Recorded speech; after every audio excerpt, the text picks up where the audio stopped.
ए लक्ष्मी, का वे? आई येते म्हटलं आज गावावरून. अरे तुम्ही सांगितलं की घेतलं काऊन नाही? आणि काही माझ्याकडे काही वेळ गिड नाही, मी ना का सारायचा ठेका घेऊन ठेवलाय का? हा? अरे आता एवढा हॉट उन्हाळा आहे, मला काही लस्सी गिस्सी प्यायला जायला लागते, त्याच्यानंतर ब्युटी पार्लर जायचं, मग पिक्चर बी पाहायचा. बापरे वेळ गिड नाही.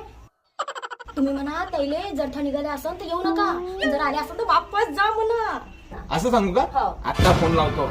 सगळ्याचे का काम करायचा का ठेका घेतलाय का तू? तेच तर, आत्ताच फोन लावून सांगा. आता लावतो फोन. हॅलो, हा आई. हा, माझ्या बायकोनं का सगळ्याचं करायचं का ठेका घेतलाय का? तिला ब्युटी पार्लर मध्ये जायचं आहे. हा ठीक आहे, येऊ वगैरे नका, आणि आले असेल तर वापस जा. हा तिचा मेसेज आहे. हो सांगितलं. सासरा नवरा आहे माझा. सांगितलं, ती आईले सांगितलं. का? हो, माया आईले? ती असता आईचा फोन होता. अगो पण मला काय माहित होतं ते माझ्या आईचा फोन, मला वाटलं का तुमची आई तुम्ही वापस बोलवाला.